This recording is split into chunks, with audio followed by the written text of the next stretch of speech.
Bismillahirrahmanirrahim. Assalamualaikum warahmatullahi wabarakatuh. Alhamdulillah, salatu wassalamu ala rasulillah wa ala alihi wa sahbihi wa sallim. Ikhwati fillah, azani Allah wa iyyakum jami'an. Fi hadhihi layla as-sa'idah insyaallah sanuwasilu maratan ukhra darsana fi baiti Alfiyati bin Malik. Fa insyaallah الآن سنواصل إلى البيت التالي من أبيات هذه الألفية. فالأمس شباب تكلمنا عن ما يتعلق ببناء الحرف وبناء الفعل، المعرب والمبني من الأفعال والمعرب والمبني من الأسماء. والآن إن شاء الله سنتكلم فيما يتعلق بالإعراب. Pada malam hari ini insya Allah kita akan berbicara tentang al-i'rab. Apa itu i'rab dalam bahasa Arab atau dalam ilmu nahwu, dan apa alamatnya atau ciri-cirinya. قبل بداية الموضوع يعني قلنا أن الإعراب في سابق وطريقة لمعرفة مكانة الاسم takriban هكذا.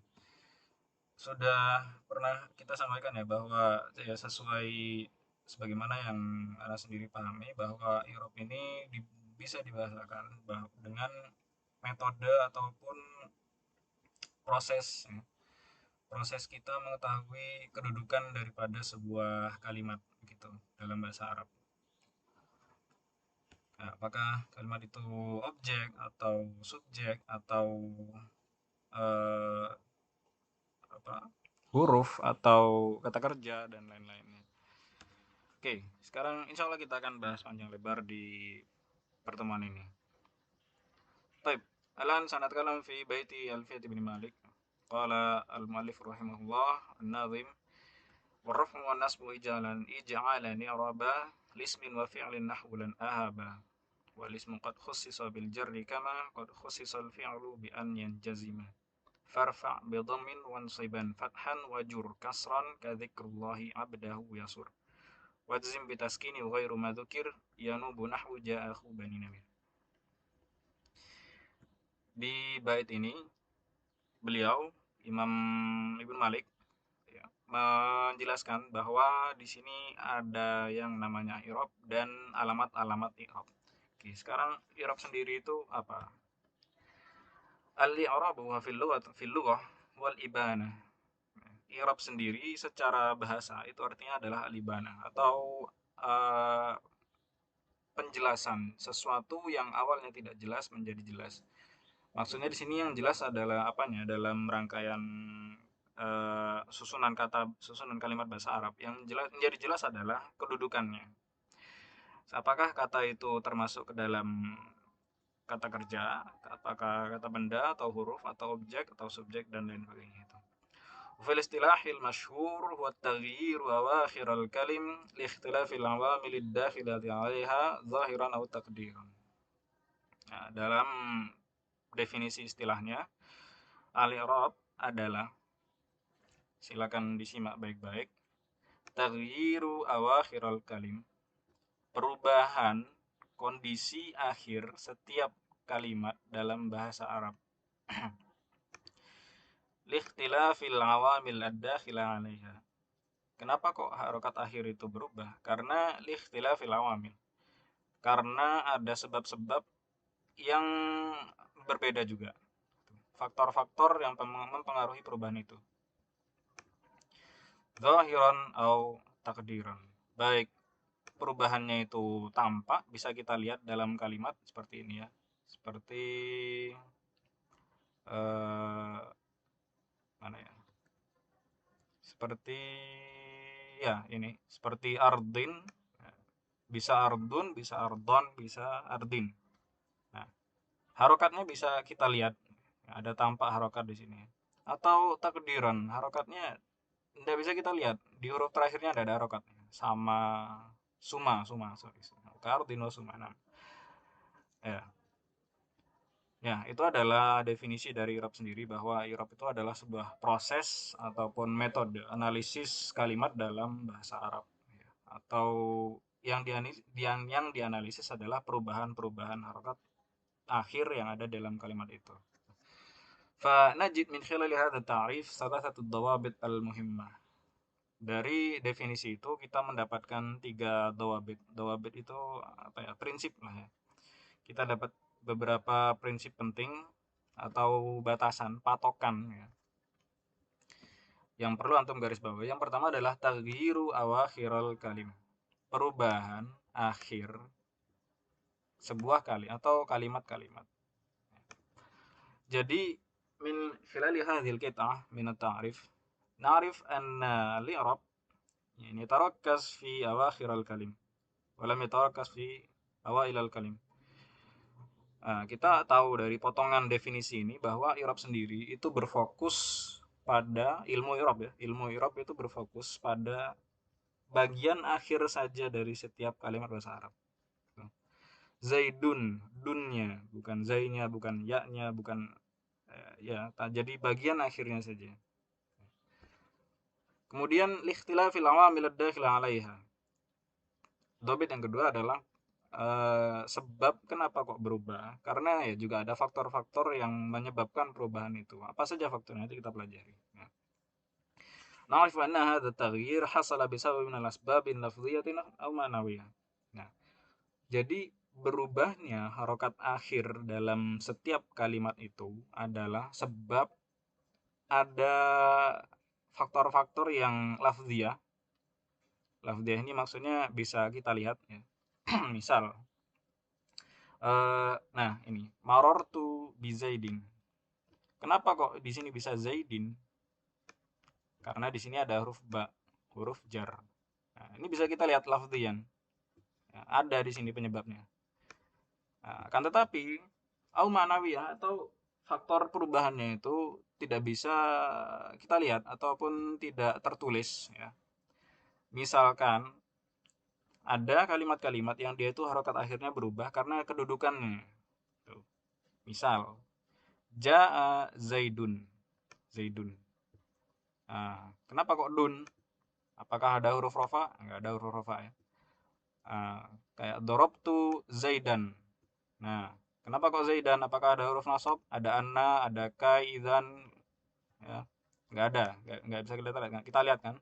Nah, karenanya harokat ini berubah karena kedudukannya sebagai maf'ul. Nah, begitu. Jadi yang dimaksud dengan lafziyah di sini adalah ada sebab-sebab yang tertulis seperti ada huruf bi, ada huruf nasab, ada huruf ini itu ya.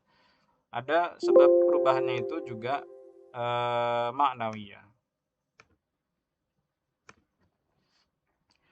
Maknawiyah atau tidak tertulis seperti kedudukan.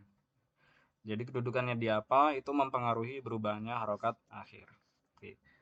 Oke, yang ketiga, dobit yang ketiga adalah zahiron au takdiron. Perubahan itu, harokat-harokat ini yang berubah ini ya. Ini bisa zahiron, tampak ya. Ron di sini apa? Sorry, dan Zaidan tuh. Ada harokatnya bisa kita lihat. Zaidun, Zaidin, ada harokatnya bisa kita lihat. Tapi ada perubahan juga yang itu harokatnya tidak bisa kita lihat. Au kanatil harakah muqaddarah, misal ridho, nah, suma, ya. Di sini walaupun ya taruhlah kita pakai marortu birido. Nah, harusnya kan ridin, mungkin gitu ya, biridin, taruhlah gitu. Nah, cuma eh apa? Harokat kasrohnya itu tidak bisa kita lihat. Tidak bisa kita lihat maksudnya adalah seharusnya ridho di sini. Coba kita tulis ridho ya. Ridho bi ridho. Nah, harokat kasroh yang harusnya ada di sini itu muqaddarah alal alif. Tuh. Ditutupi bahasa nahunya ya, ditutupi oleh alif. Tuh. Oke, nanti kita akan eksekusi bagaimana cara mengirobnya. Oke. Ibnu Malik fil bait sabiq ardin wa suma kalimatu ardin zahiratul harakah wa suma muqaddarah. Ya, sebenarnya Ibnu Malik sendiri sudah mengisyaratkan di bait sebelumnya bahwa isim itu secara i'rabnya ada dua, ada yang muqaddarah seperti suma, ada yang zahirah seperti ard. Gitu. Lil i'rabi arba'u alamat al asliyah. Yang wajib kita ketahui dari i'rab ada 4 alamat. Ya. I'rab itu kalau kita bahasakan mungkin apa ya? Bukan tanda, sorry. Ya, tadi perubahan ya, perubahan. Atau ya, kedudukan, mungkin gampangnya seperti itu, kedudukan aja. Ya. Nah, tanda-tandanya apa yang menandakan bahwa dia kedudukannya subjek, apa yang menandakan kedudukannya kata itu adalah sebagai objek, nah itu harokat. Nah, harokat yang asli itu ada 4. Nah, ini yang asli ya, yang wajib kita ketahui di awal. Ada ini i'rabnya, rofa. Jadi kalau ditanya i'rabnya apa ini?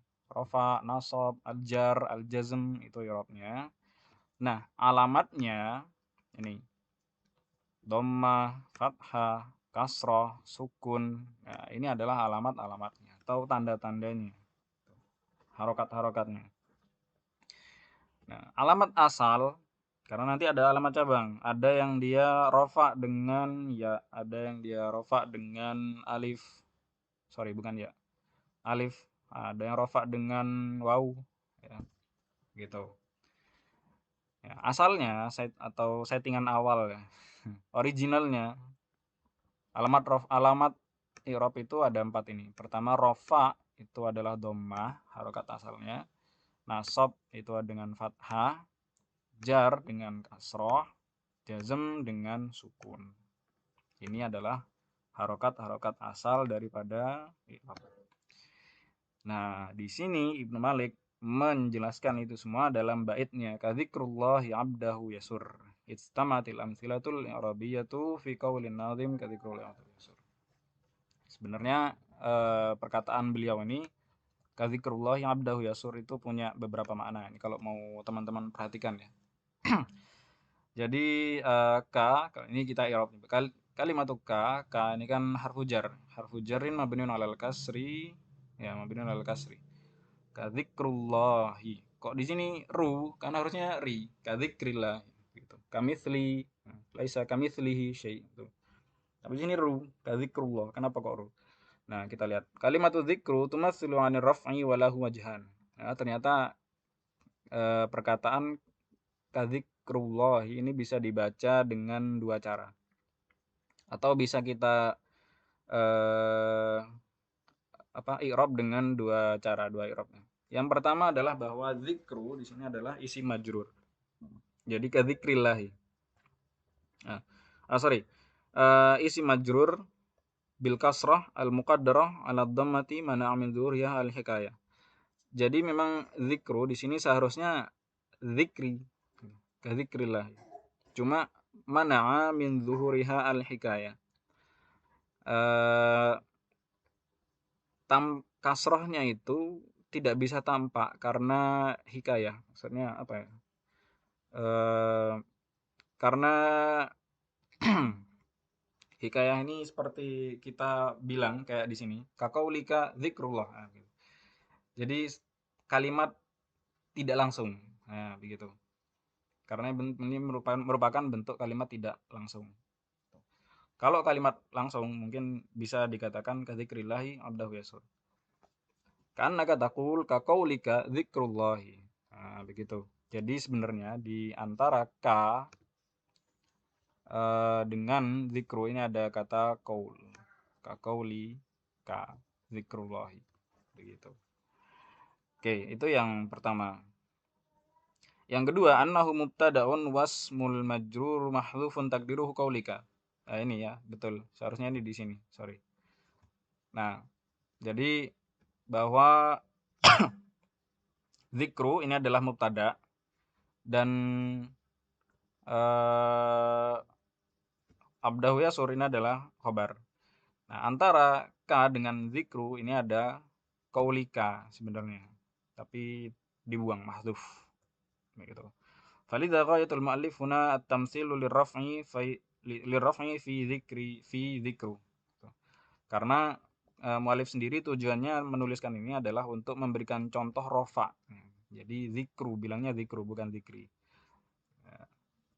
Kalau kita bahasakan dengan bahasa Indonesia mungkin seperti kata dia, zikrullahi abdahu yasur. Nah, gitu. Kata Ustadz, zikrullahi abdahu yasur. Nah, jadi kalimat tidak langsung. Itu boleh diputus i'rabnya. Jadi dimulai dari mubtada lagi. Oke, next. Kalimatu Allah lafdhu jalalatun tumassilu 'anil jarri bil idafati ila dzikri fayakunul ma'na an yadhkurallahu 'abdahu. Ya'malul masdar amalal fi'il jaizun bisyurut. Nah, kalimat Allah sendiri di sini ini lafaz jalalah, dan ini kan mu'alif menuliskan zikrullah yang abdah yasur ini adalah untuk memberikan contoh i'rab. Ada yang ru, nah ini doma, rofa, hi ini jar, nah, kemudian da ini nasab, ya, sur ini jazm li darurah syiriyah. Nah, jadi zikru tadi sudah ya rofa, kemudian Allahi majrurun karena dia mudhafun ilaih, maknanya adalah an yadhkurallahu abdahu gitu. Walaupun nanti sebenarnya ada dua cara juga. Nah, ini kalimatu abda. Nah, sini kenapa kok abda bukan abdu? Zikrullahi abduhu yasur. Nah, ini penjelasannya di sini. Ma'mulul masdar yumathilu 'anil nasbi wa lahu wajhan. Bisa kita posisikan zikru ini sebagai fi'il juga. Itu ada nanti di Ibnu Malik. Masdar yang bekerja sebagai fi'il. Tuh, jadi zikru di sini sama halnya dengan zakaro. Jadi zakarallahu abdahu gitu. Cuma karena di sini munculnya adalah masdar, maka di sini mudhaf, ini mudhafun ilaih. Nah, di sini ma'mulul masdar. Tuh. Kana maf'ulan fayakunu ma'nal jumlah an yadhkurallahu abdahu fasarrahu. Nah, artinya juga berbeda. Kalau kita membaca zikrullahi abdahu yasur, artinya menjadi Allah itu mengingat hambanya, fasarrahu, maka itu bisa membahagiakannya. Tapi kalau kita baca normal, kadzikrullahi abduhu yasur, kana fa'ilan, jadi yang mengingat Allah adalah hambanya. Yakunul ma'nal jumlah an yadhkurallahu abduhu yasur. Nah, jadi yang mengingat Allah adalah hambanya gitu. Oke, ala kulli ini adalah faidah dari Ibnu Malik ya. Kalau kita ingin gali setiap baitnya. Kemudian potongan yang terakhir, wal ma'nal bait wal ismu qad khussisa bil jarri kama qad khussisal fi'lu bi an yanjazima. Anna alladhi yumayyiza bainal ism wal fi'il wal jarr wal mukhtassu bil ism wal jazm wal mukhtassu bil fi'il. Yang membedakan antara isim dengan fi'il adalah jar dan jazm. Jar khusus isim, tidak fi'il. Jazm khusus fi'il, tidak isim. Begitu. Tidak ada isim majzum, tidak ada fi'il majrur. Ya. Yang ada fi'il majzum. Biar teman-teman gampang mengingatnya, hafalkan contohnya saja. Tidak ada misalkan lam kolamun, nggak ada, nggak bisa. Yang ada bikolamin. Gitu pun fi'il, tidak ada fi zahaba, nggak bisa. Yang ada atau fi yadhabi misalnya nggak ada. Yang ada lam yadhab, jazm. Ya. Jadi yang memisahkan antara fi'il dan isim itu salah satunya juga adalah jazm dan jar. Baik, ini saja yang bisa kita sampaikan. Ada manastati an-nuqaddima lakum fa narju minkum at-tanabbuh wa al-ihtimamu bima qaddamna lakum minal mawdu'. Nas'alullaha lana al-afiyah wal barakah fi kulli ma mararna minad durus. Naam. Syukran. Assalamualaikum warahmatullahi wabarakatuh.